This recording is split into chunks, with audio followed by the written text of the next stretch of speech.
Ever given, ever taken away. That's right, it's time for another internet historian video. Except this is my first one on the channel. So, if you like seeing these, make sure you like and subscribe, leave a comment below asking for more.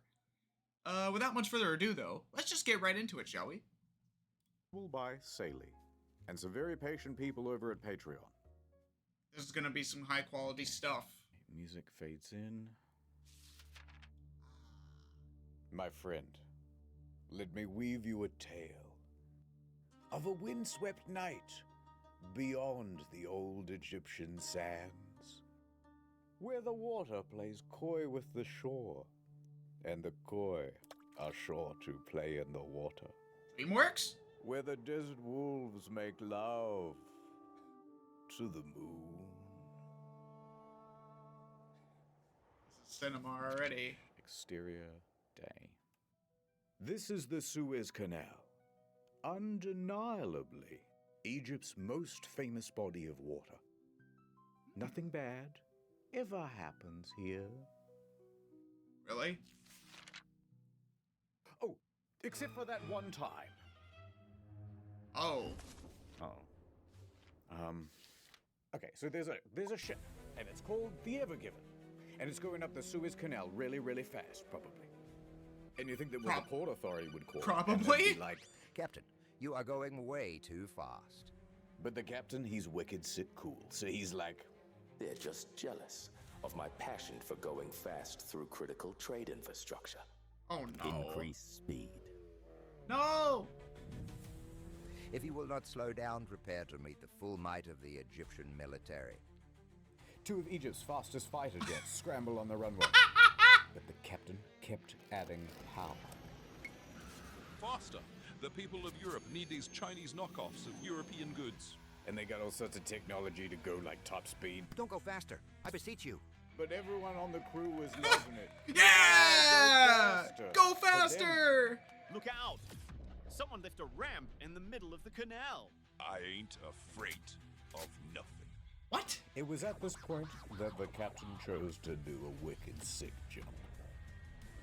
What? Lens flare. But What? they overshot it. They were gonna collide with a gently sloping sandy bank.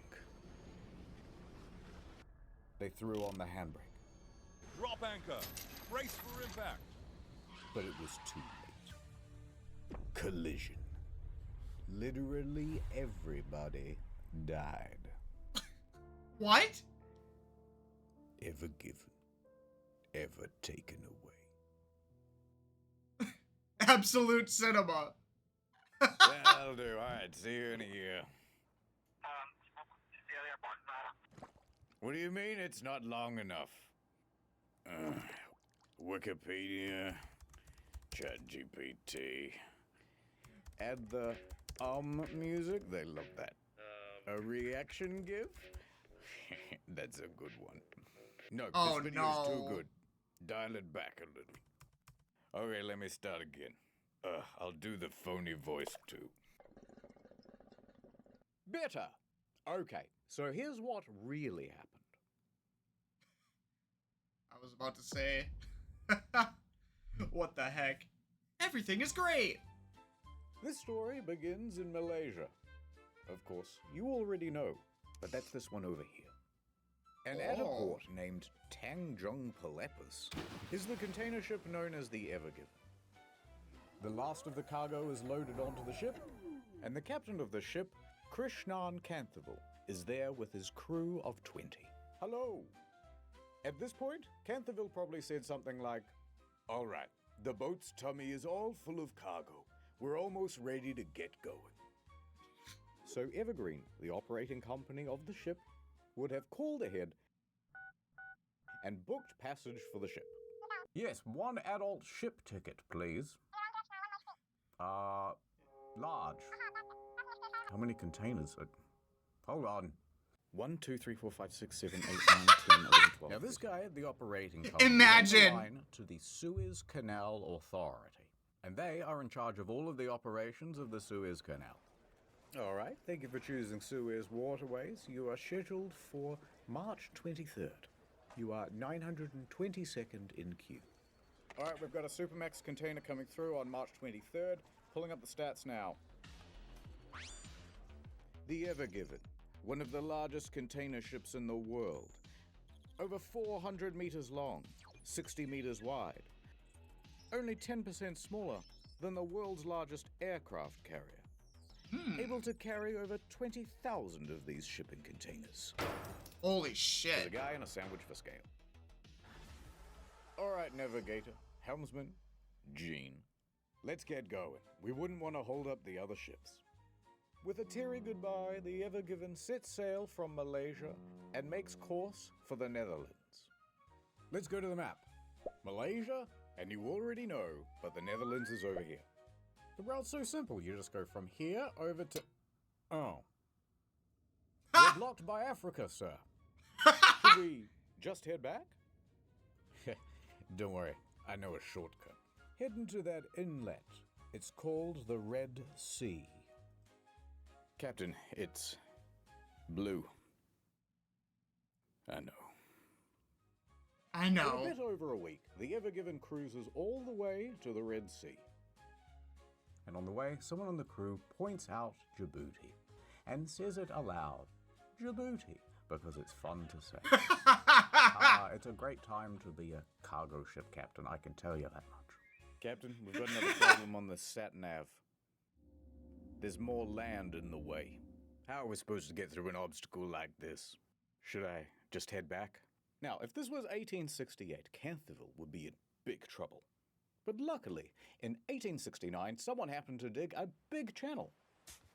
Right Wow. from one side of this isthmus to the other. And filled it with water, they did. Which meant that ships no longer needed to circumnavigate Africa. It's nothing personal. It's a geographic thing.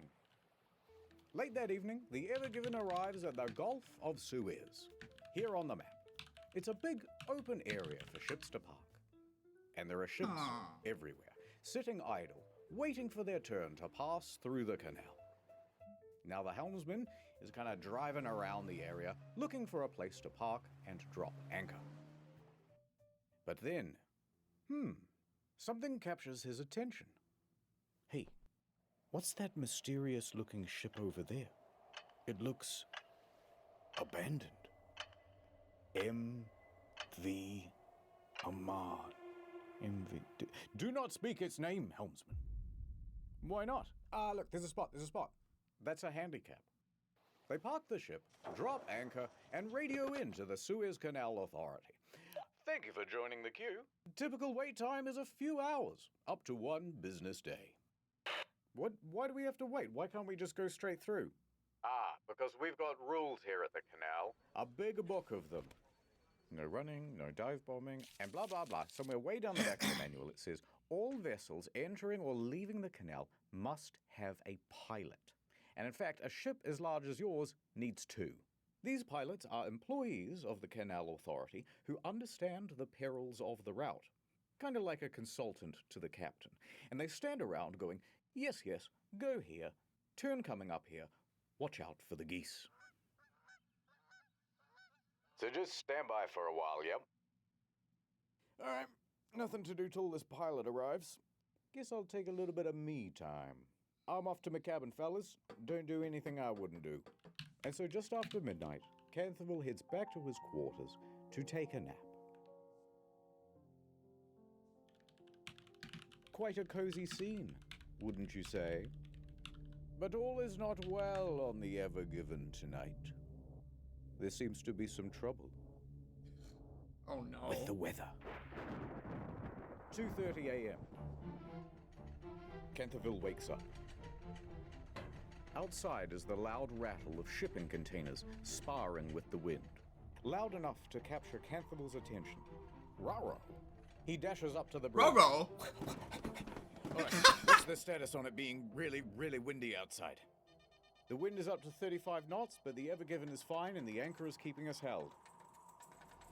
Alright, it sounds like I can head back to my quarters then. Wait, Captain. I think we need to move the ship. Yeah, those guys are getting closer and closer to us. We're surrounded by ships like the Al Nasriyah. Their anchors can't withstand the wind and they are being dragged about. We need more buffer or there's risk of a collision.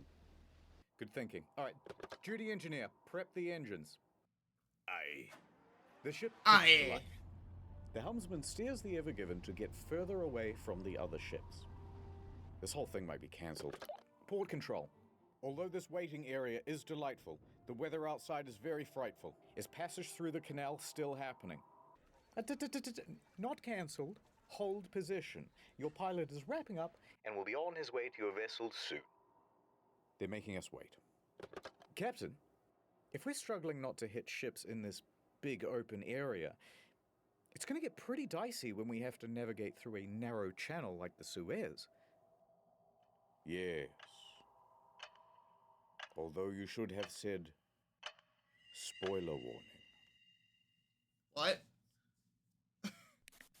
Coming up next on Channel Ad Time.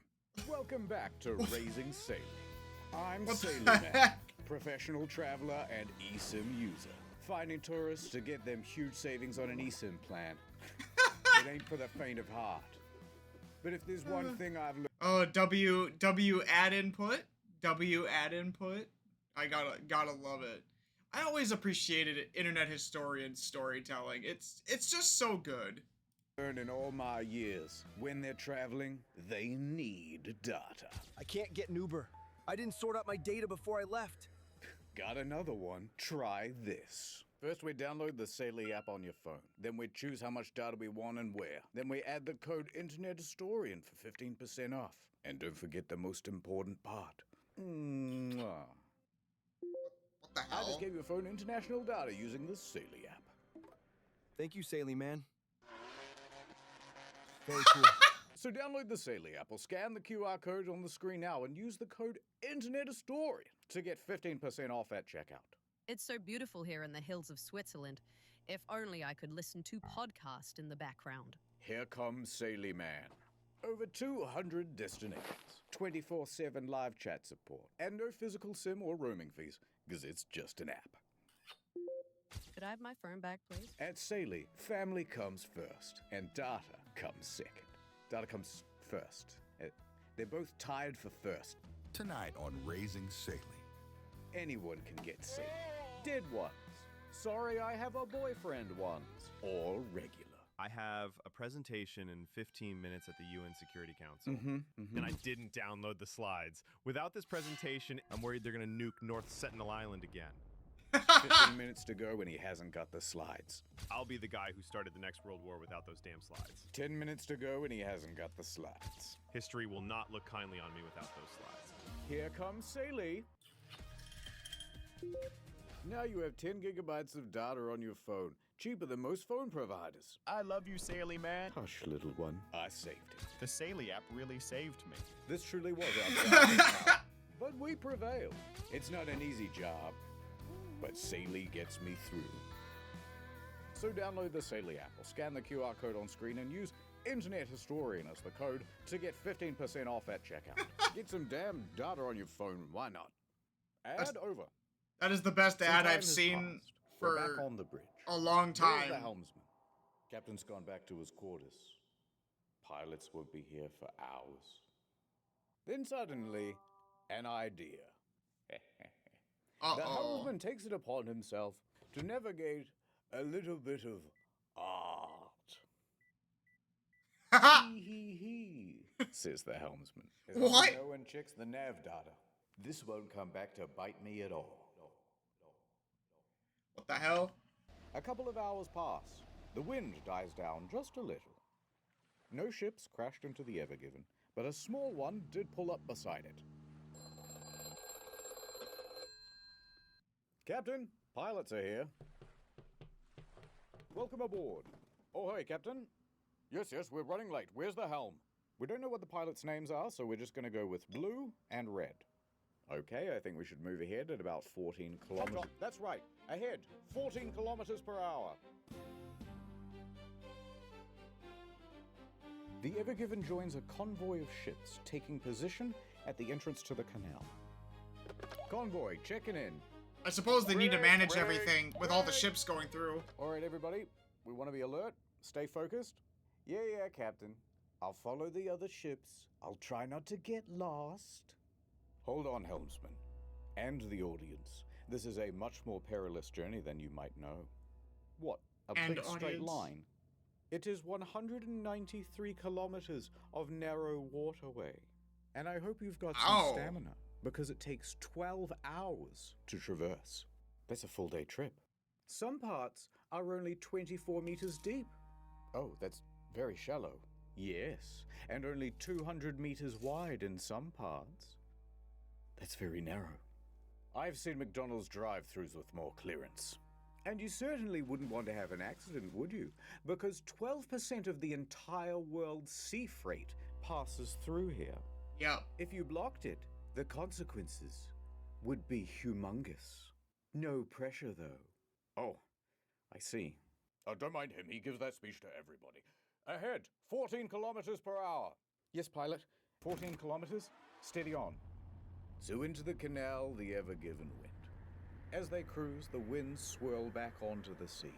No longer buffered by miles of open water, the sand and dust can blow about with abandon. Low visibility. Uh-oh. Strong winds jostle the ship. Grit pelts the bow. The Ever-Given steams ahead at about the pace of a fast jog.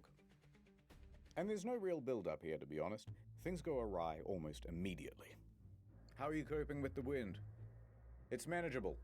All right, well, the wind is definitely pushing us to the left-hand side. Yes, just try to keep it as centered as you can. Adjusting. These winds are quite something. Do you think we should have insisted they postpone? Well, the pilots don't seem worried, and they know this water better than anyone.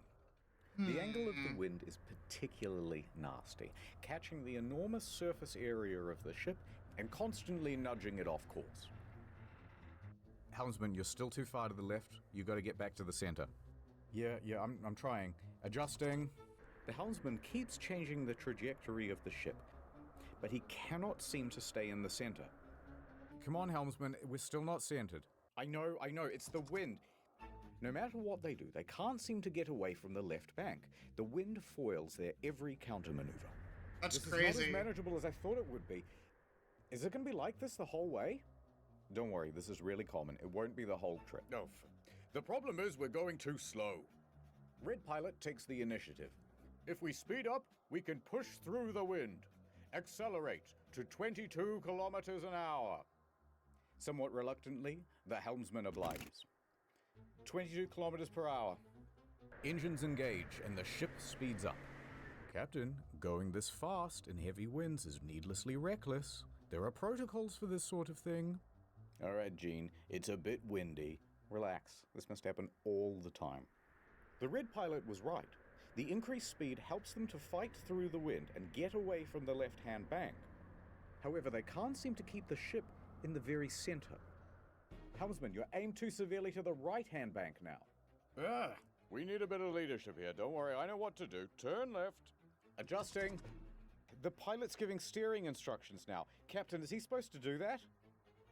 Captain, the pilot is not here to give steering orders. You should say something. The ship is now consistently snaking left and right and left and right. Turn to the right! So they turn to the right, but then they end up too far to the right. Oh my god. You're too close to the right bank now. Turn to the left. Yes, I agree. Turn to the left. Look, this is all a bit tense, and we both know where this is going. It's gonna crash. Let's just enjoy it. Oh, wow. There it is. A gently sloping sandy bank. Oh no. Red Pilot, we're just consultants. This isn't our job to steer the ship. You're micromanaging. We should only be giving general navigation advice.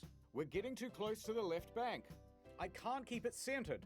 We have to slow this ship down. If we slow down, the wind will push us into the bank. What do I do? Reduce the speed. The two pilots begin bickering. Oh And no. not just bickering normally. They're bickering in Arabic. Arabickering. And Canthable's crew doesn't speak Arabic. What the Oh, hell are no. they saying? I don't know. Neither do I. Does anyone here speak Arabic?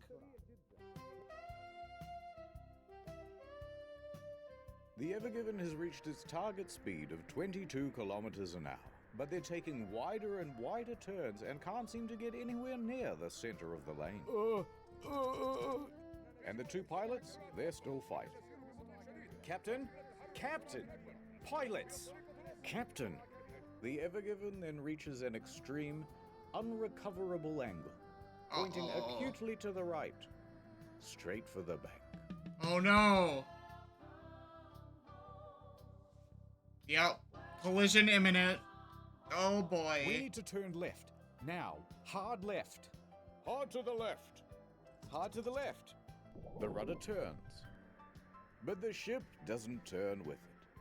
The wind Instead, grabbed it. It slides. Didn't I tell you to turn left? Why aren't we turning? I am turning to the left, Captain. The ship's not responding. I knew this would happen. It's your fault. The helmsman loses his ability to steer. The ship has gone out of control. Oh no. Oh no. Canterville finally steps forward. Enough! Helmsman, center the rudder. Reduce speed. Rudder center. Reduce... But it's too late. Canterville did not intervene in time. It's It's Jover.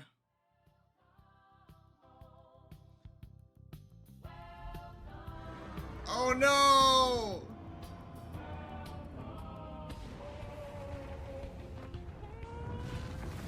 No! The crew can feel the vibration through the floor as the bow meets the bank.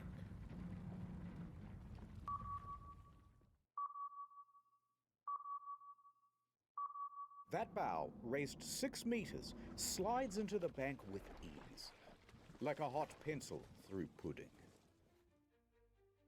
Meanwhile, the rear of the ship is pulled into the opposite bank. And now the canal is shakes jammed. And the crew lurches forward as 300,000 tons of momentum is reduced to 0 in the span of a couple of seconds. We've run aground! We've run aground! Cut your engines! Canterville yells out on the radio, because don't forget, these ships are running as a convoy, which means that the ships behind them have just seen what's happened, and they all have to slam on the brakes.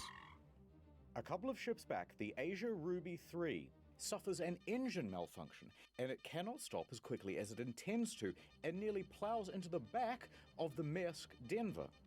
Oh They manage to no! stop themselves just in time and prevent running aground as well. Pan back to the Ever Given. Oh no! Let us look at it from above. It is diagonally wedged across the entire canal. An unplanned bridge connecting 2 continents. You know, you would really think they'd have more protocols addressing high wind scenarios where large cargo ships like this would have severe issues staying centered. Like no wind shears to stop it from affecting canal activity? Doesn't seem well thought out to me. A ship collision of such magnitude, there's almost nothing to compare it to. Maybe Hindenburg? 9/11? I'll keep Googling. No, hold off on the dramatic sound effects. There's no need to panic just yet. It's like a car tire stuck in the mud. We simply reverse. Full astern. Well, that means full backwards. Propellers at the back of the ship whiz to little effect, locked in place by the sand. We didn't move. Merely a run-up. Crash astern. That's the most dramatic version of full astern, ramping up to full thrust as quickly as possible. They are jammed. No, stop it. No sound effect just yet. We still have one more option. Start up the bow thrusters. They're the jets at the front of the ship that give a little bit of extra oomph. Crash astern, full thrusters. No effect, sir.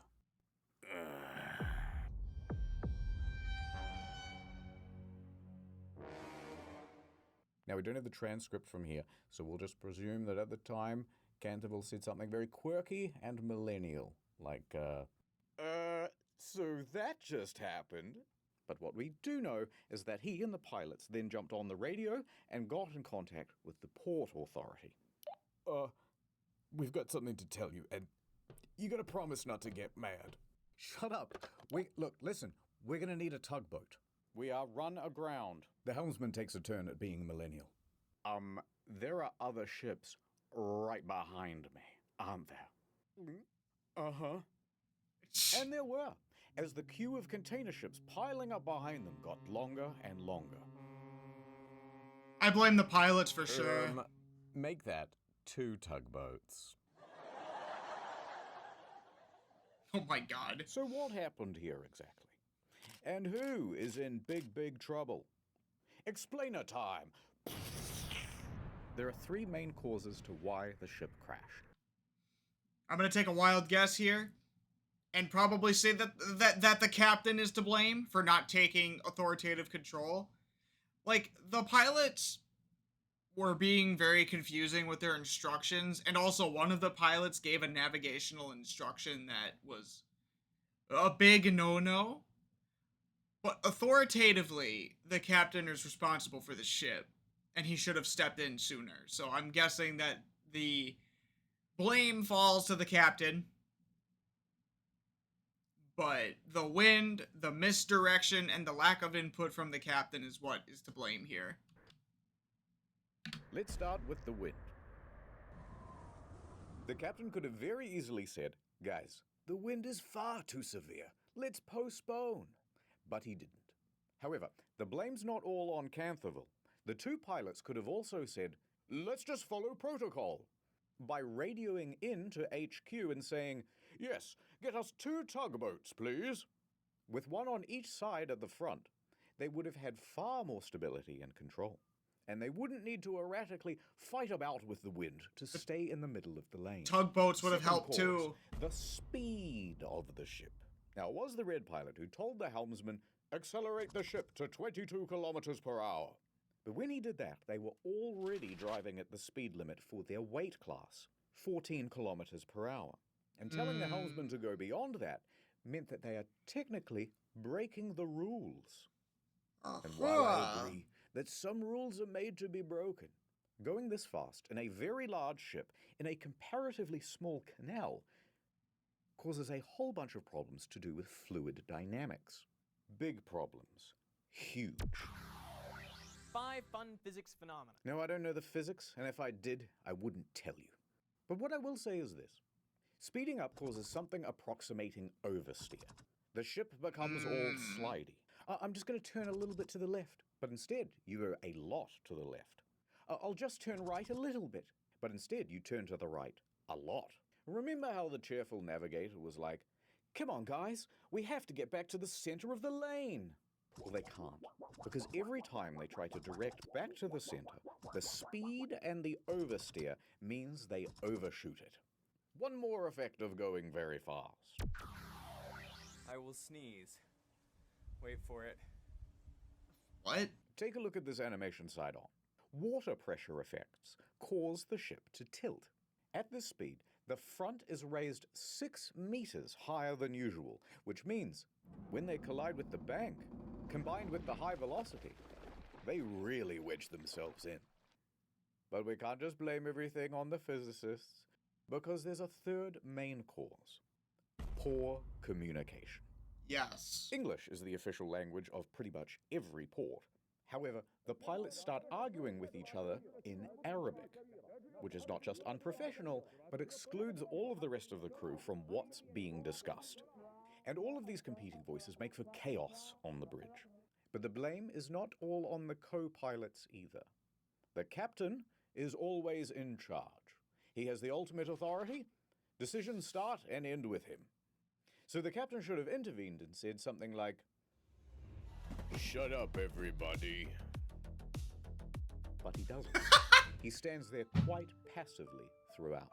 By the time he does step in, it's too late. Yep. Sounds about right. Now that everything's been laid out, who would you say is at fault for the crash of the Ever Given? If you have to put it on one person, I would have to say the captain, unfortunately. Like, yes, the co-pilots should be there for navigational purposes, but they don't tell what to do with the ship. They just aid with navigation. So, for whom the most responsibility lies would be the captain, even though the co-pilots were the ones kind of causing the problems in the first place. The helmsman? Blue pilot? The red pilot? Canthaville? I'll tell you. Society, that's who. You and me. And I think you should apologize. What? What? I don't think that's how that works, Chief. Alrighty, so we have something 3.5 times the size of the Titanic, choking the world's largest. Really? That much larger than the Titanic? That's crazy. Huh. That really puts into perspective how massive new ships get. I didn't think the Titanic was that tiny comparatively. Largest freighting canal, like a greedy seagull throating a glue stick. Good start. And they didn't get very far through the canal itself. About 5% of the progress bar. But if we scroll up for a second, we can see what landmarks they missed out on. The Great Bitter Lake, named so because the water there is very salty instead of fresh. Then up a 2-lane bit and over to Timsah Lake, named so because Timsah is the Arabic word for crocodile, because there used to be crocodiles in there. Otherwise, it's pretty much zip right through to the Mediterranean. That would have been very nice for them. Now we go back a bit to Timsah Lake, and here you'll find the city of Ismailia. And at its port, see this building? This is the Suez Canal Authority. Inside, Captain El Said, head of navigational control, is just settling in for the day.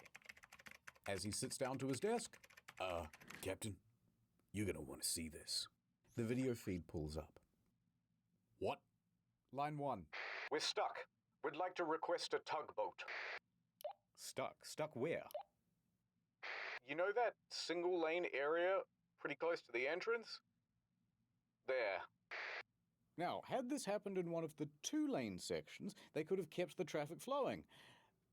But alas. What? So you're blocking all the traffic? Mr. El Said, we already promised we wouldn't get mad. Fine. I gotta see how bad it is in person. El Said snatches his keys off his desk and he races down to his car, rushing to the scene. He gets out and casts his eyes upon the ship.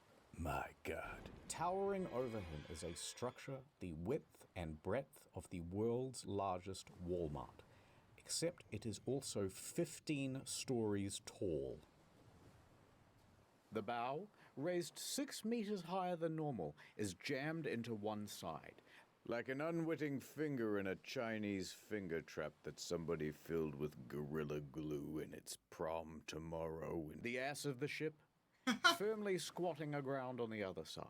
And the middle of the ship, making bended metal groans as it's barely suspended by only a few meters of water. El Said lets the sand run through his fingers. What? At this point, another important person arrives on the scene. Admiral Rabi. He is the Suez Canal Authority chairman, the big boss of the whole canal. Here's the rough structure of the organization. He's all the way up here, right? Oh, no. So high up that he reports directly to the Pharaoh of Egypt himself. Yep, that's one blocked canal. No, Mr. President. He didn't say blocked. Shut up. He said that canal rocked. He's giving it a 5-star review. Come on, follow me to the bridge. Now, El Said and Rabi board the ship, and it's a hell of a scene.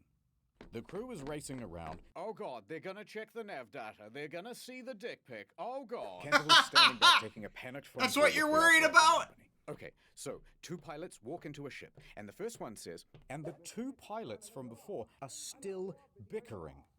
All right, you 2 are dismissed. Canthaville. Oh God, this is the end of my career. This is gonna cost $1 billion. El Said puts his hand on Canthaville's shoulder. Do not worry, my friend. We shall solve this. Come on, Captain. What's the status? Well, the ship isn't floating. Yeah. No, what I mean is the situation is worse than you think. It's the way we're pitched up on the shore. The weight distribution is all wrong. We're like a raised bridge, but we don't have any of the support underneath. The middle of the ship could bend under its own weight and tear. So it could sink? Yeah. That would shut down the whole canal for months. Are we taking on water? No, I've had the engineers check the hull. We can't see water making ingress anywhere. Yet. The best way to get free and the best way to prevent the ship from potentially sinking is to lighten the load. We need to get rid of at least, I don't know, like 20,000 tons. How quickly do you think your crew can offload containers? No. Look how high those boxes are stacked. To offload these containers is going to require specialist equipment. The kind you'd only find at a dedicated port. We're not going to be able to offload these containers out here in the middle of nowhere. All right, well, it's the easiest, most brute force solution you can think of. The ballast tanks. Go on. We've got nearly 10,000 tons of ballast water on board. We can dump that right now and relieve some pressure. Excellent idea. I'll get started. No, you can't do that. Why not? Allow me to explain. You see, when a ship fills its ballast tanks, it's filling with more than just water. It's a big, dilute, salty soup of algae, plant material, and even sometimes small fish. Pick that up in Malaysia, and then just dump that at the next port. You're introducing these stowaway pest species into the environment. Some examples of these invasive species include the Northern Pacific Sea Star, the European green crab, that son of a bitch, and cholera. So you have to treat the water before you discharge it, usually through heat or chemicals. And the key there is that it also requires time and access to one of these treatment machines. And we're not at a port, it's going to take much longer than usual. But let me get onto the line with the guys at Ismailia. We probably have a portable water treatment machine somewhere. Al Said turns and looks out the window. Coming down the canal are 2 tugboats, the ones that they ordered earlier. Yeah, the tugboats could probably work the rear end of the ship to free the propellers, maybe, and kind of shift the ship a little bit. I don't know, because the back doesn't seem to be as lodged as the front does. But I don't know. Look, we might not even be that deeply wedged in. These 2 tugboats might be all we need. Yes, tugboats. This is the Mosaid 2 and the Mosaid 3. These 2 little guys are able to pull around this massive cargo ship, comparable in size to the Ever Given. On go the ties. Line secure, all fast. Engine ready. Ready to pull. Canterville looks nervously at El Said. Commence pull. Slow ahead. The polyethylene ropes whine as they're pulled taut from the water. The tugboats lightly draw against the ship, testing for resistance. All right, a little more. More. More. Full power.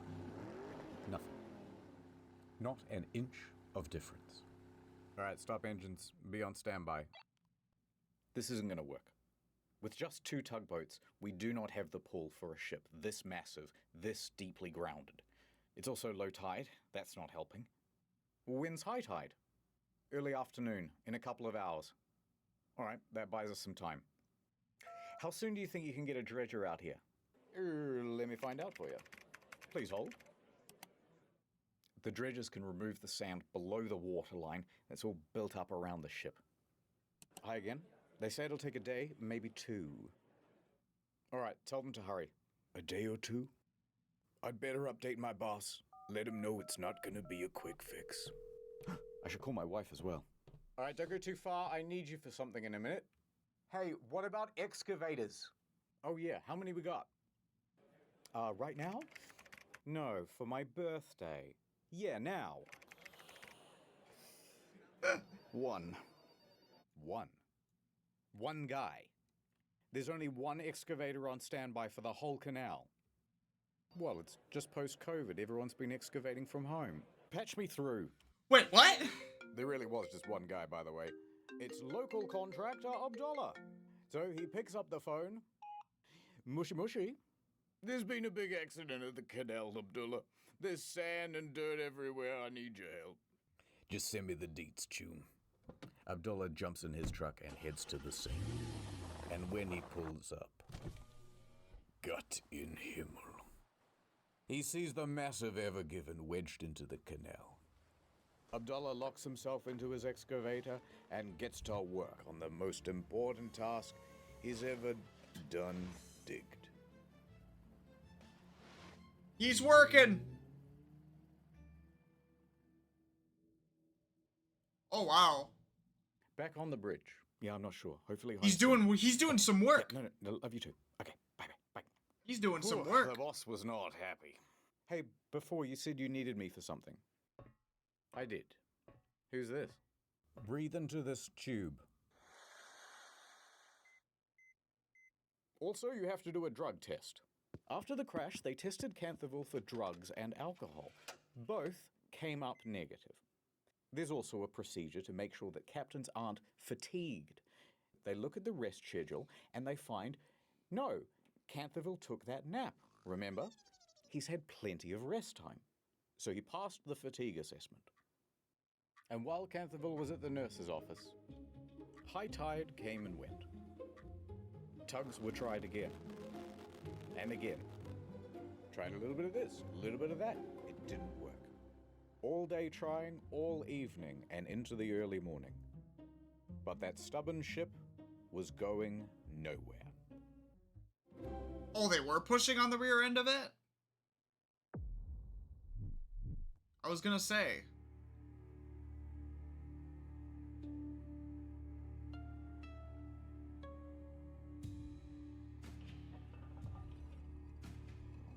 What the hell?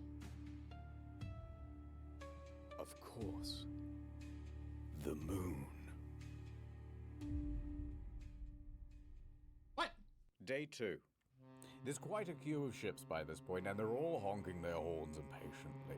Hey, move your ass! I got Frozens in the back. Go around! Go around!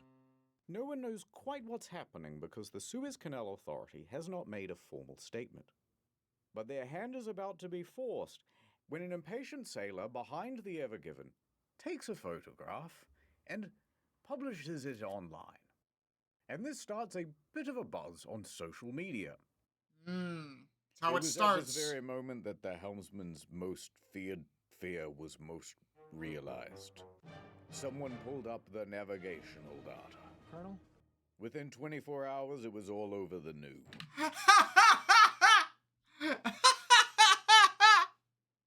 Wait, is this real? Hold on.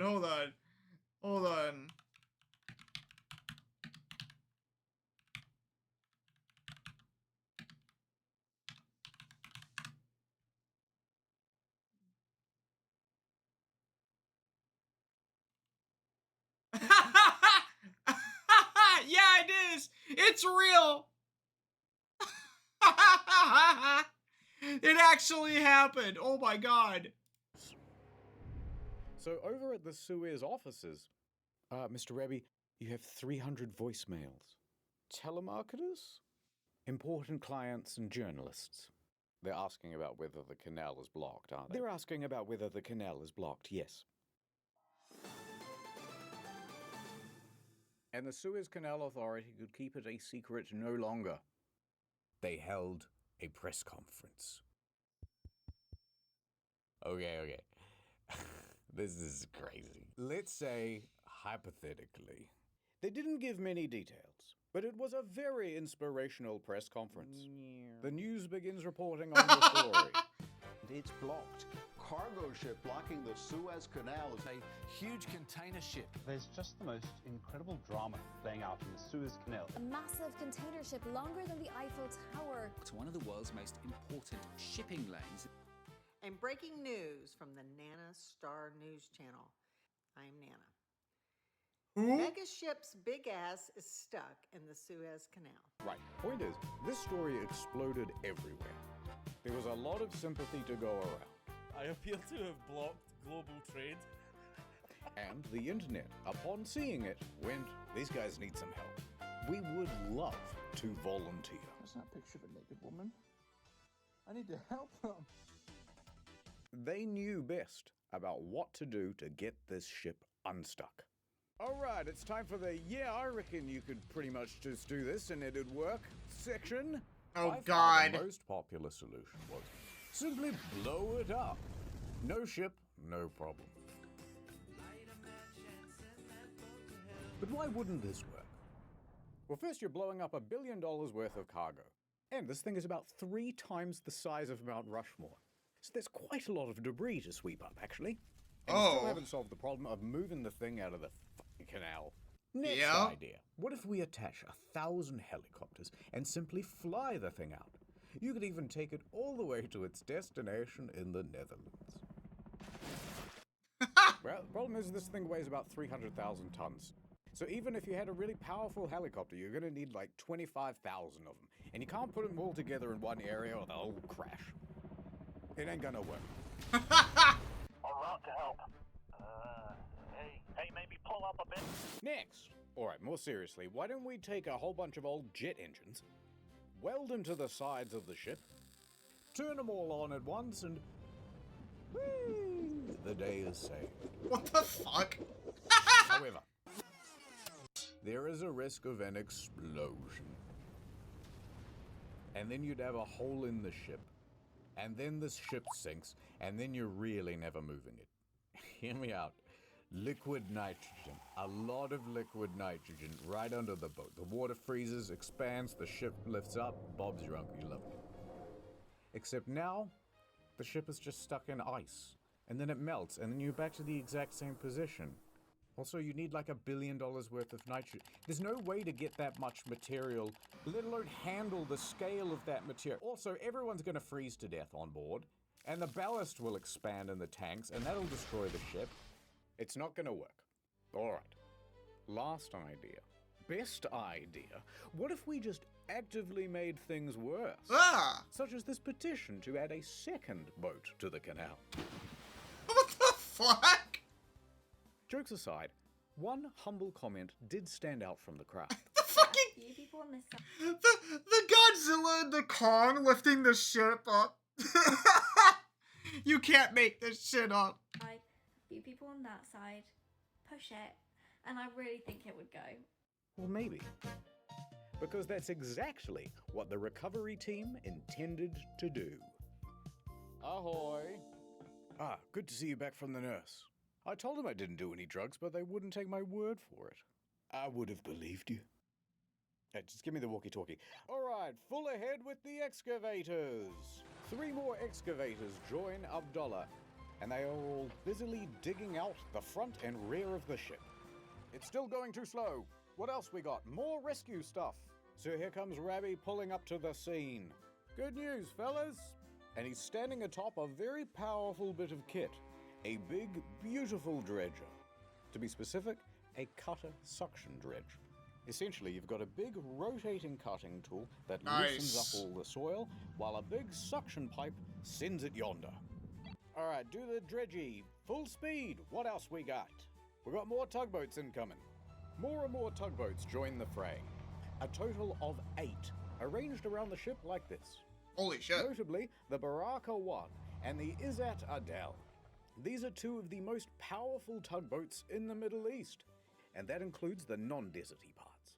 Damn. Full ahead with those. They keep trying. A cacophony of engines playing the highest stakes game of tug-of-war ever attempted. Tens of millions of dollars being lost every hour until it was won. And their opponent? Unbothered, moisturized, taking up the whole lane. Unbudgeable. All right, we're calling it for now. Oh, El Said, we've thrown everything we can at this ship, and it won't concede an inch.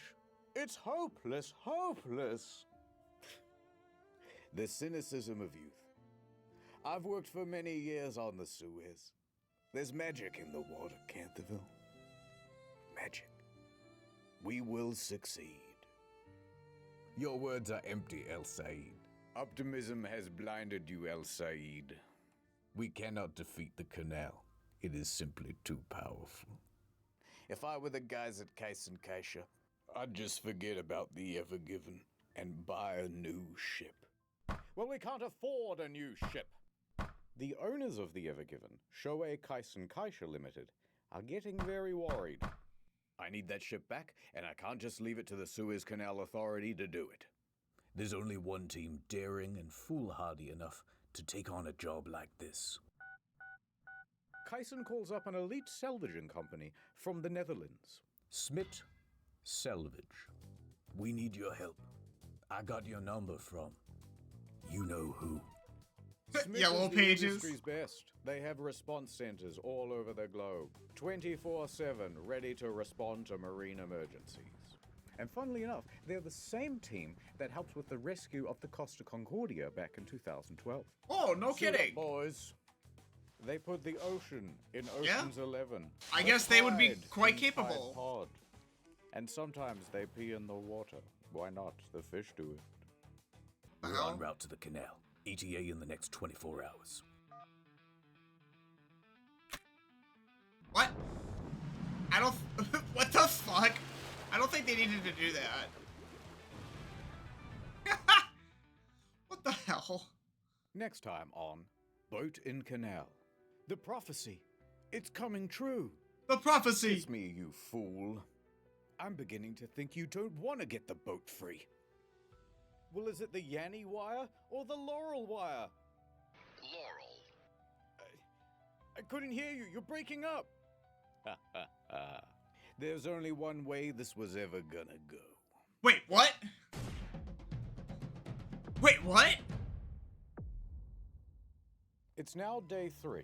There's more digging, more tugging, but the ship is still exactly where they left it. And the slow pace of progress is starting to cause problems for international trade. Each delayed ship represents thousands of tons of undelivered stock for store shelves. And that queue is getting longer and longer. Oh On board, boy. An estimated $9.6 billion worth of goods is sitting idle. The milk! It will spoil! And the big question is, how long until this thing is fixed?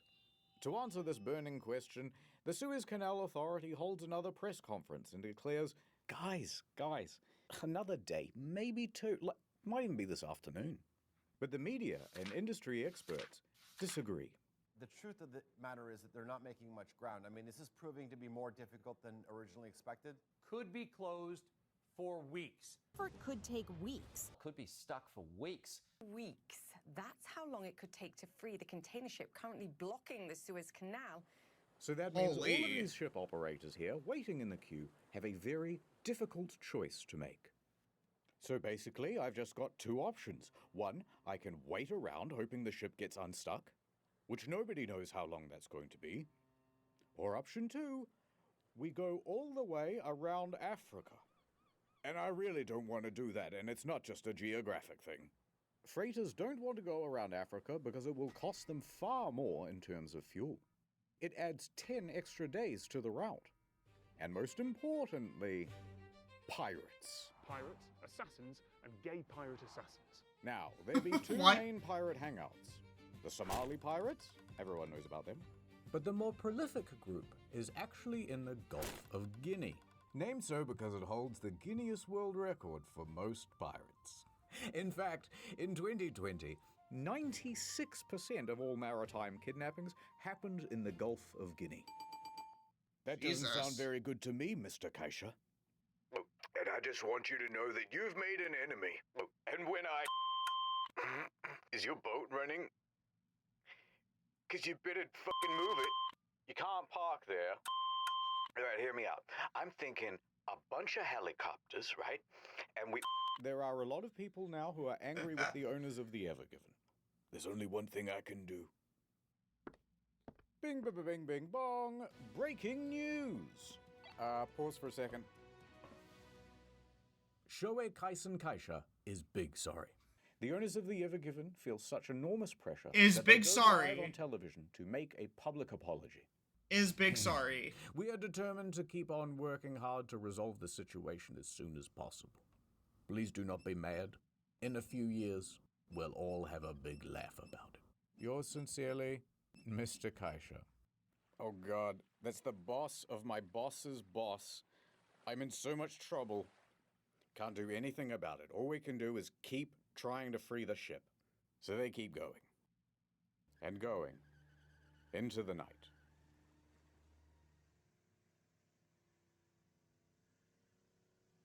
And on that night, Canterville and El Said had a heart-to-heart. The mood was very somber. Still feeling optimistic, El Said? Of course. Well, it's day 3. How much progress have you seen so far? They're gonna blow us up, aren't they? It's possible. They're gonna freeze us, aren't they? That seems less likely. They might just attach a whole bunch of jet engines and we're gonna get fucked up. That one got debunked. Sorry, I don't mean to take it out on you. It's just, all these guys, they rely on me.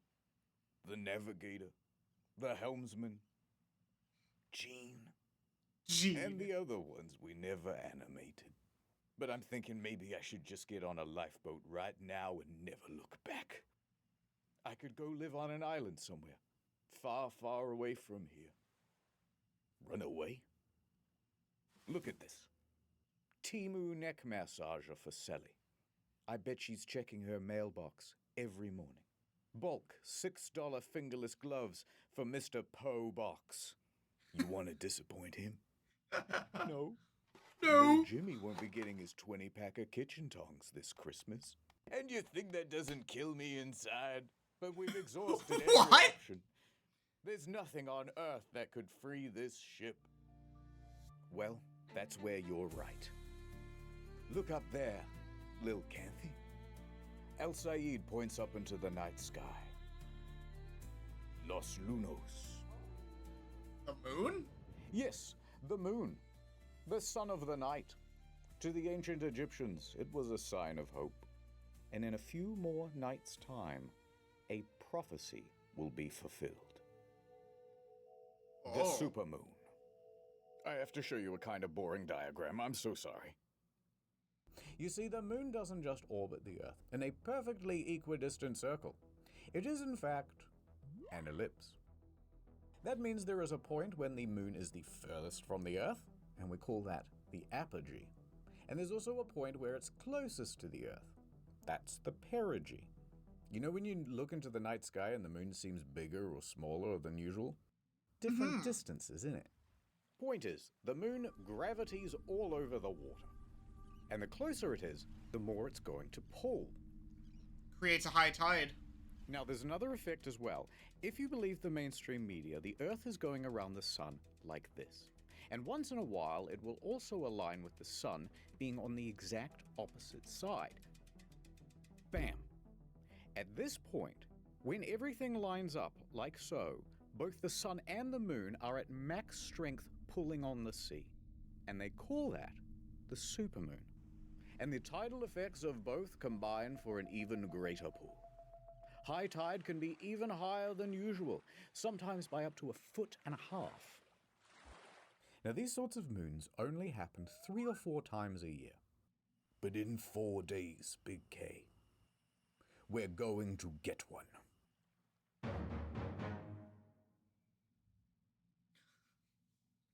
I mean, previously on Boat in Canal. It could do it. Don't let go! God damn it. My plans have all fallen into place. Not the Panama Canal conspiracy. I thought I knew what being a captain meant. What do you mean, cut the black and blue wire? There's only white and gold. We've got one chance left. The moon. This is just like that Costa Concordia video he did, but way less funny. Oh my god. Over at the Ever Given, things are status quo. But online, there's a bit of a new development. A screenshot of a news article appears. Cargo ship crashes into Suez Canal. Captain involved in incident. But there's a twist. Uh-oh. Is that a woman? A woman. Egypt's first female sea captain, Marwa El-Sahar, was being named in this headline as responsible for crashing the Ever Given. And the screenshot of this news headline spread all across social media. Oh For no! Marwa to have screwed up this badly is impressive. Especially considering she's never worked on the Ever Given and is currently hundreds of miles away in Alexandria. But someone online went, "First female captain? Grody? Suez no. blockage? She must have did it." Ah, Marwa found out about the accusations through a friend and quickly hopped online. "I gotta clear my name. Guys, it isn't me!" But the online bad guys must have hacked her account, because everything she wrote just came out in squiggles. So Marwa tried to hack back. What? This code, it's nothing I've ever seen before. They're What countering the my heck? hack. I'm gonna reroute the hosting. Not if I can help it. They ran through the firewall. Use IP4. It's better. Now, while we can all agree What? that a lady captain is very gross and icky, and while we all agree that she should be doing a lady job, like adding rosemary oil to the ballast water, or knitting hand warmers for the steering wheel, it was not clear that she was being falsely accused, and the situation was escalating as the online bad guys started making fake accounts pretending to be her. What was Marwa, etc. to do against such a coordinated campaign? Well, luckily, a surprise hero to the story. The mainstream media showed up and did a thing, Don't worry. bringing her onto the telly and clearing everything up. Marwa even found some positive in the situation. I was really upset at the beginning, but later on I found like the support from all people around me, and that made me feel like more grateful for what happened. A lot of the social media posts got taken down. And in the end, it all turned out okay. Good. At least, for her. Yeah. Back to the Ever Given. For her. The Ever Given has been grounded for 4 long Egyptian days. So tug, tug, tug. Dig, dig, dig. Pull, pull, pull. Fuel is getting low. Everyone is overdue for a break. All right, guys.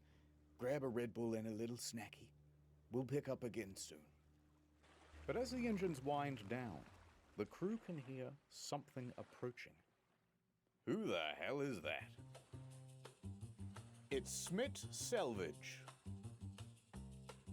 The Smith team boldly actions onto the scene, looking at the ship very inspectively. They report their findings to the rescue team. Alright, I ain't no boat expert, but if you want a chance of moving this ship, you're gonna need to make it a lot lighter, by tens of thousands of tons at least. Is it going to bend and tear? And sink? No, it doesn't look like it's going to do that. But it also doesn't look like it's going anywhere with all of this weight on the back. Okay, we trust you. What's your plan to make the ship lighter? I know a guy. He's got a crane. I'll get it down here. We'll offload all the containers. It'll be brilliant. You're gonna love it. The container thing again? Yeah, how long is that gonna take? Well, to get them down here and to get all the equipment assembled, we're gonna need at least a few weeks. Weeks? Yeah, and to get all the containers off the ship, that might take several months. Months? No, Mr. President, he didn't say months. He said, monks. Those Shaolin guys, they're very strong. Everything's going according to plan. A furious Rabbi marches in. Do you have any idea how much these last few days have cost Egypt already? We've had to sell parts of the Sphinx. Look, the nose is gone. It's looking all messed up. We turned the whole country into an e-commerce site. It used to just be called Gypt. Now it's online. Egypt. Remember Tutankhamun? Now it's Tutankhamun. Get it? It's a pun. Get it? Let's move on, says the Smith guy standing in for the audience. Look, this is by far the best option. Yeah, it's slow and laborious, but it's a guaranteed fix. Or you can carry on doing what you're doing now. You're on what, day 4? How's progress so far? Al-Said wouldn't hear it. We will continue with the dredging and the tugging. The supermoon will be here soon, and that will save us. You are foolish, Al-Said. The legend of the supermoon is just a legend. Alright, we're on the same team here. If you insist on keeping the cargo aboard and just tugging, we've got resources to help. Smith calls in 2 additional tugboats. And not just big ones. Pretty much the biggest ones you can get. So Smith and the recovery team have figured out a sort of Plan A and Plan B. Plan A is to pull the Ever Given free by the supermoon, which is only 2 days away. Now, if that doesn't work, they'll have to go to Plan B, which is to offload by crane most of these containers, and that will take months.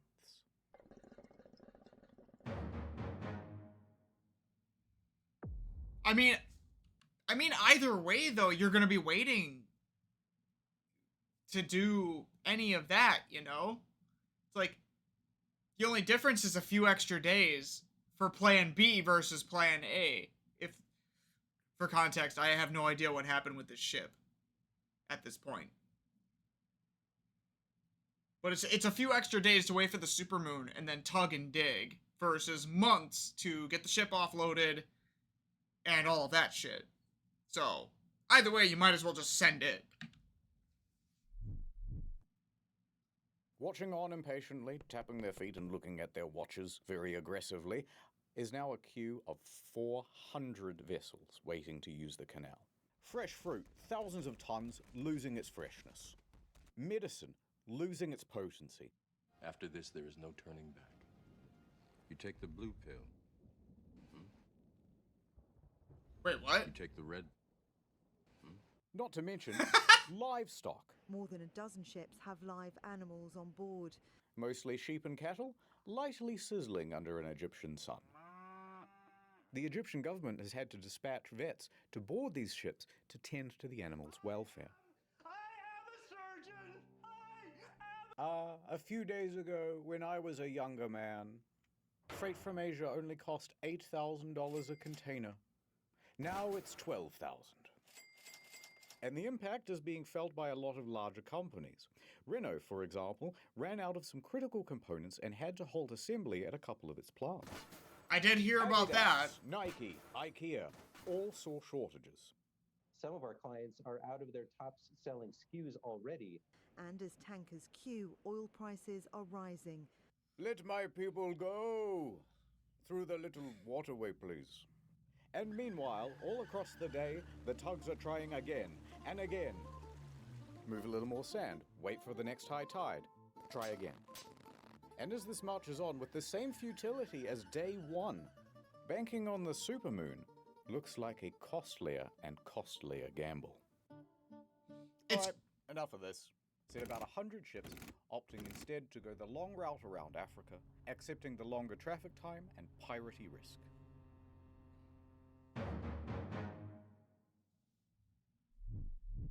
Supermoon cometh. Crab?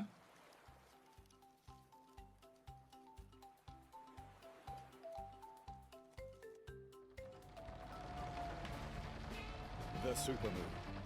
It's tonight. There's a renewed energy as people scuttle around the area, doing everything they can to prep the ship for the big event.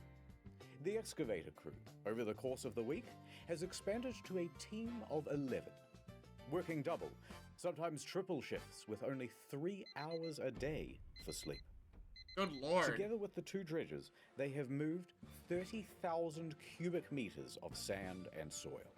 For comparison, this is 1 cubic meter, and this is 30,000 cubic meters. And here is what it looks like next to the Ever Given. That's a lot of sand. Subway sandwich for scale. And it's borne some results. Overnight, they managed to free the rudder from the left bank. And that's a big deal, because this rudder was acting as a bit of an anchor in the sand. Now free, the stern bobs around with the motion of the water. Great stuff.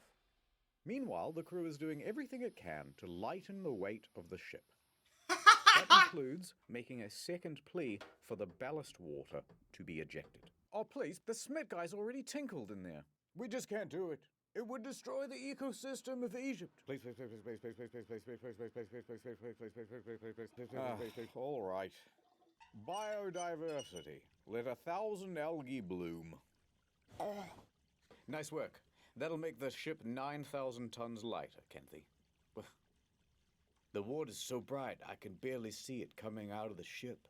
Here, take these. No. I don't deserve them. Sunglasses are for people who redeem themselves. That's not me. Hold on to them, just in case. Into the evening, the pace keeps up. We see Abdullah excavating away. But really, he's thinking about the moon. Rabbi, he's busy taking video calls. But he finds himself distracted with thoughts of the moon. Even Mr. Kaisha. Is there anything in this world that doesn't remind me of her? What the hell? More breaking news from the Suez Canal problem. Evergiver is stuck in the Suez Canal still. It's been almost a week. A tugboat should be able to move Evergiver's big ass. This is Nana Star, Nana Star's news channel. What the hell?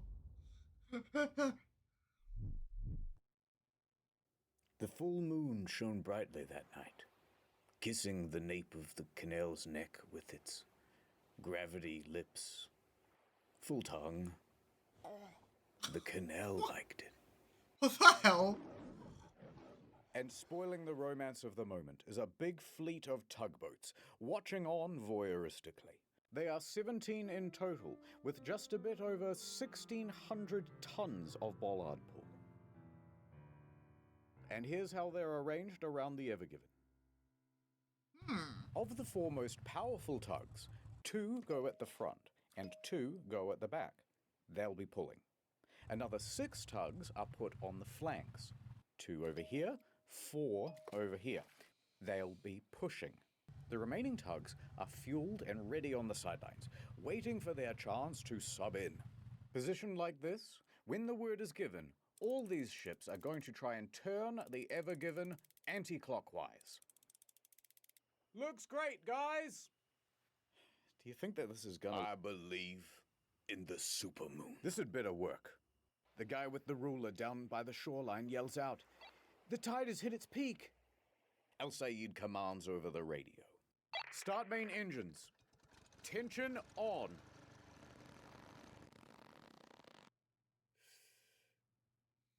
Full ahead. The tugs start moving. They carve through the water with ease. The immense power from the tugs meet the resistance of the Evergiven. It was at this point that the narrator said something really poetic. Stuff about the night.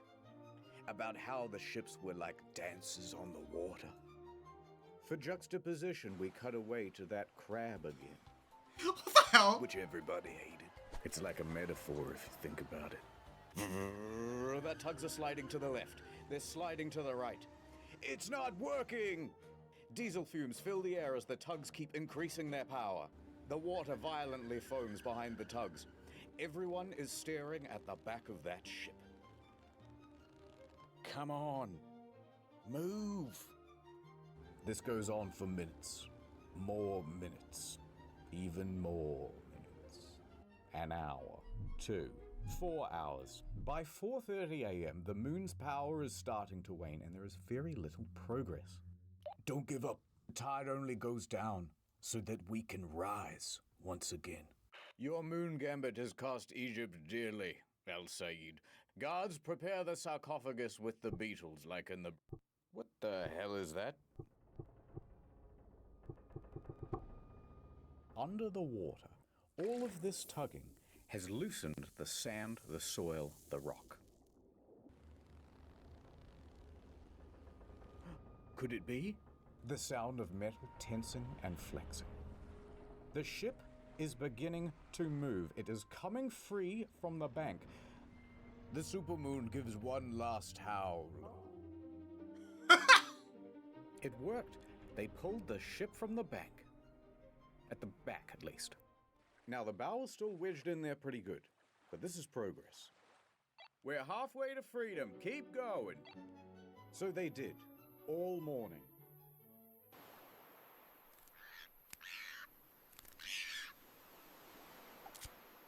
What the heck? 7:30 a.m. The sun is rising. The tugs have been pulling all night, but the most difficult task, freeing the bow of the ship, remains beyond them. Well, I guess even the moon has its limits. I don't want to hear it, El Said. It wasn't enough. That bow is still stuck. No, Mr. President. They're not saying that the bow is still stuck. They're saying, take a bow. And then something else that rhymes with stuck. I gotta go. They were loading up the missiles for Plan B. What the hell? The guys on social media suggested. I lied about the crane thing. This was always the plan, says the Smith guys. You know what, Canterville? I agree. They should just blow us up. What? My career is over now, too. You're the guy who blocked the canal, and I'm the guy who couldn't get it cleared. We've brought instability to the Middle East. But enough, Canterville. I raised your hopes with moon-based promises. But look at the tide. It's low. Low tide. And yet, I am lower still. Canterville looks pensively out the window. And it was at that moment that he had his character arc. He realized that he was the captain, and the captain is always in charge. Shut up, El Said. We shall continue, regardless of the tide. Is that not the Egyptian way? Don't you remember the story, El Said? That every young Egyptian kid is told about the human pyramid? No. Where there's one guy at the bottom who gives up and we all fall down? Heck, it ain't a triangle if you don't try. We need to be strong. Together. Like oh my god. It's what Giza would have wanted. You're right, damn it. Thank you, Canterville. That's the most inspirational speech I've ever heard in my life. I'm willing to, none of this happened. I don't know what to think, man. I'll never lose my faith again. And even though you're kind of the worst captain I've ever seen, you're still the best friend. What the hell?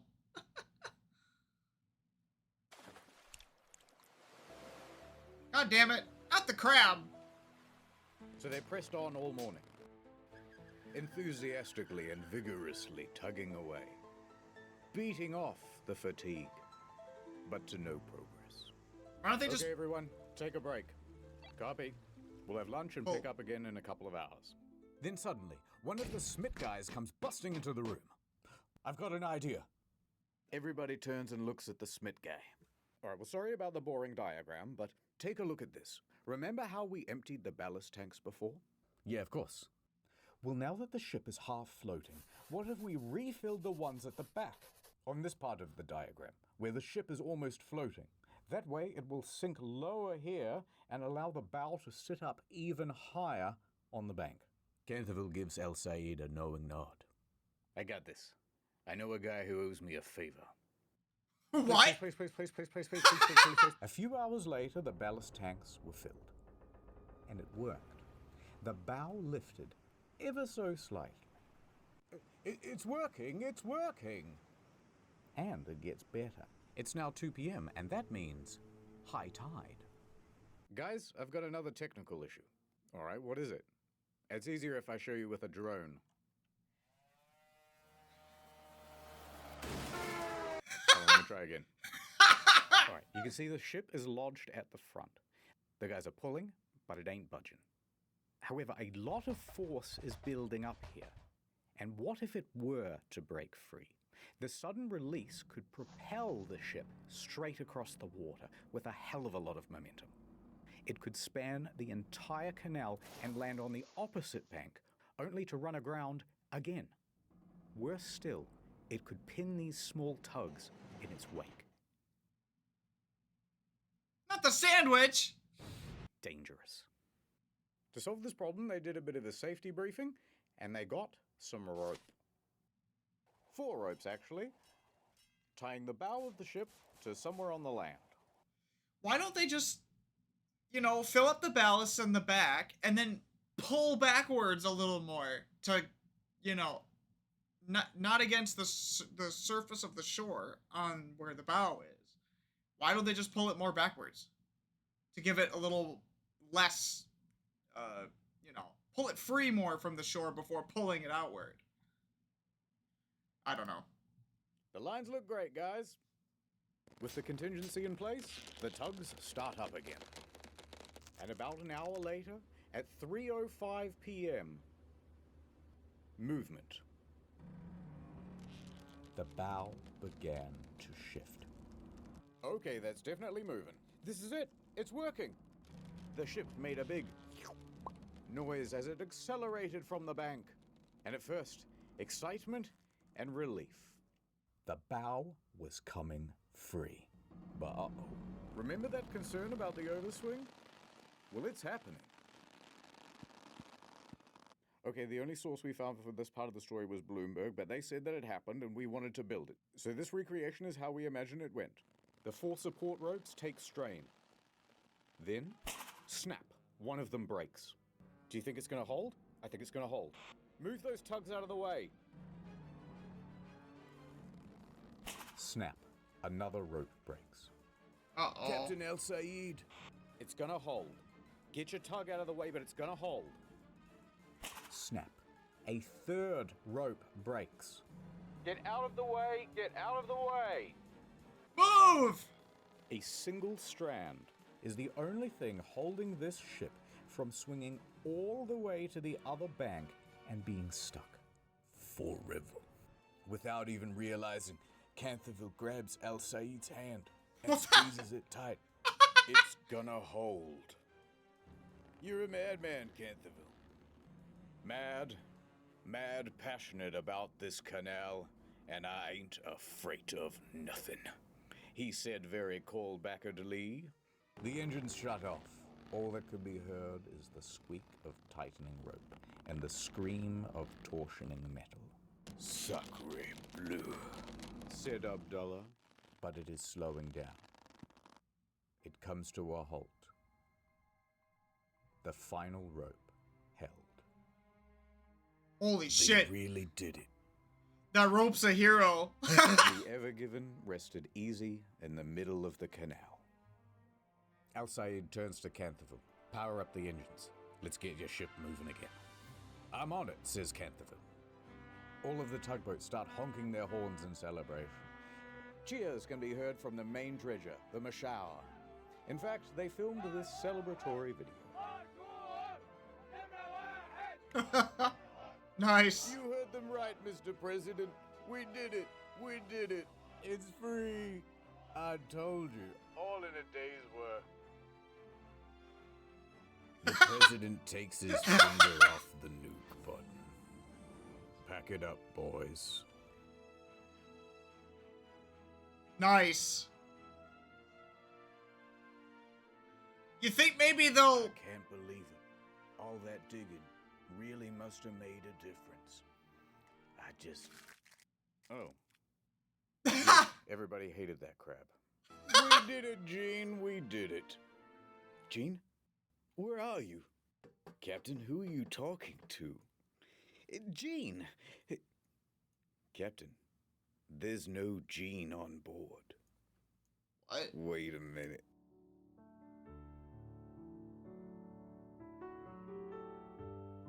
No, it's impossible. What? Gene, wait. Thank you. I'll always remember you, Canterville. What? What happened? The canal was clear once again, and chop chop. You still got work to do.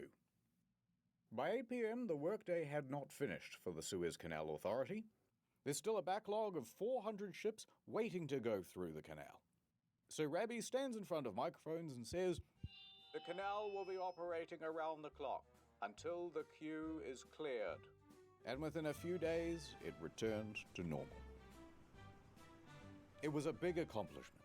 Many industry experts thought it would take several months to free the Ever Given. But the crisis was resolved within a mere week. See, now, are they gonna widen the damn canal and have better protections against high winds and, you know, other things that could potentially go wrong? So that, I don't know, maybe this doesn't happen again, where even, you know, because there could be things that happen that are not of human error, you know? Then who are you gonna blame?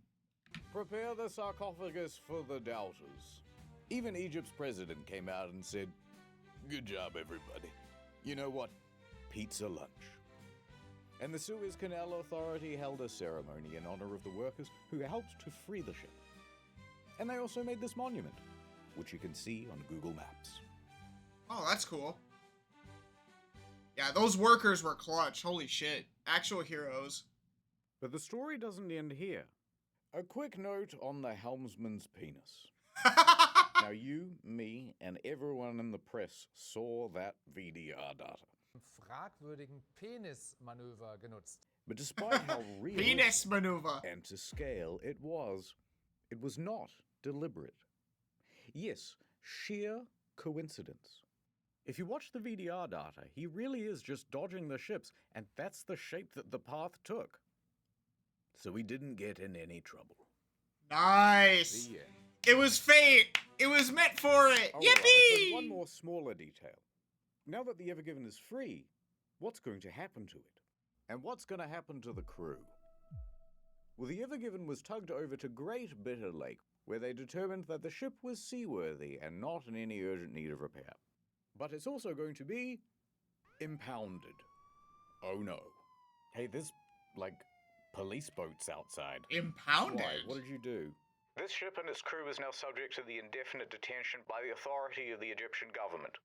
Until you pay us, the Ever Given may not leave, says the Suez Canal Authority. Yes, we will be holding on to the Ever Given. It's our view that there was no wrongdoing on the part of the Suez Canal Authority or its two pilots, and it was all the crew of the Ever Given, so their ship will be held until the parent company agrees to rightfully pay us for all of the costs incurred. Ruh-roh. Now here's where things get very complicated, and there is a lot of legal mumbo-jumbo. But the crux is this. The Suez Canal Authority says, "Dear Ever Given owners, you owe us $900 million. And Shoei Kisen Kaisha says, "No way. How many yen is that? No way." So by April 13th, some of the crew was allowed to leave, but a lot of them have to stay. And there's a certain nervousness in the air. Large legal battles can go on for a while, and there was already a bad example of this just a few dozen kilometers away. The MV Aman. Do not ask about that shit, helmsman. The MV Aman is a much smaller vessel, and it has been abandoned for years, detained by the Egyptian government in 2017 for expired safety equipment. Now they were told to replace the equipment and pay a fine. However, there was no one to replace the safety equipment or to pay the fine because the shipping company went broke. $900 dues. So they just abandoned the vessel. There was no way for the legal situation to advance. And that meant that there was no way for the ship to be released. Most of the crew had to stay on the ship, and they would keep them there for more than a little while. 13 months before a judge finally decided, all right, look, just leave the keys with one guy.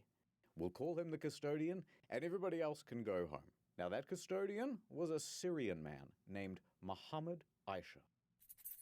What the hell? Look, he's holding the keys. He's holding the keys. You have to stay on the ship now. Everybody else got to leave, but he had to stay. On top of the 13 months he'd already been there, he spent the next 3 years aboard the ship.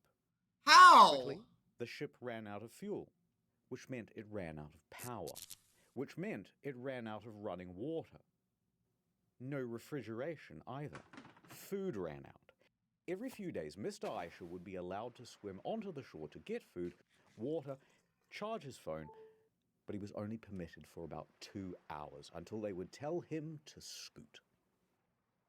What the hell? Would this be the same fate for the Ever Given crew? They did not know. But we do, so let me tell you. A few more weeks passed, and the negotiations continued. You guys had those 2 bickering pilots. Yeah, but the captain's always in charge. Sorry, who didn't arrange for tugboats while we were going through the canal?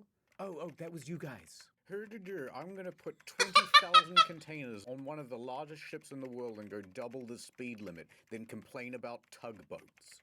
But eventually, they all got together in a big room, and they went, I'm sorry about all those things I said and those emails I sent. I didn't mean it. I was tough on you as well. They embraced. What the hell? They made amends. They made love. They did not make love. All right, you can keep using the canal, but sometimes we get to go fishing on the boat. That's fair. That's tough, but that's fair. They shook on it. It was an Egyptian handshake. They do the thing with the elbow. There was a mummy. What the hell? It sucks. By September, the crew was allowed to return home. They only got MV Amand a little bit. And that guy on the MV Amand, he got to go home too. Why not? Get out of here, you scamp. The Ever Given made its delivery to Rotterdam. They did it! All the cargo is here. Although, it wouldn't hurt to check. 1, 2, 3, 4, 5, 6, 7, 8, 9, 10, 11. Canterville continued his career in shipping. It wasn't the end. Maybe just one more for the road? It's a great time to be a cargo ship captain. I can tell you that much. Al Said returned the Lunexicon back to the Sphinx. What the hell? Thank you, old friend. And the Ever Given had some minor repairs done to the bow over in Qingdao Port in China. Ooh. And then she was ready to set sail again. Little crispy. The Ever Given was released back into the wild. It sailed into the sunset. Ever since then, global trade has improved. Prices have gone down. The economy flourished once again. Food returned to the supermarkets. Mothers clutched their babes. A litter of puppies. And peace was finally restored to the Middle East. Forever. The end. Thanks again to Salee, the easy way to get data on your phone. Oh, that was so good. And 15% off? Now that's a good deal. Oh, that was so good. That was so good. Oh my god. It's been a hot minute since I've seen a internet historian video, but wow, that was really good. That was really, really good. Big shout out to Internet Historian. Make sure you check out the actual original video in the link in the description below. But wow, there was so much stuff that totally didn't happen in there. But I genuinely hope that because of this incident, that the canal receives updated changes that prevent things like that from happening again. You know, in case human intervention is not exactly the cause, because let's be real here, bad weather was the real perpetrator of this, and overcomplicating things in the human involvement. But yeah, man, that was just so damn good. Holy shit.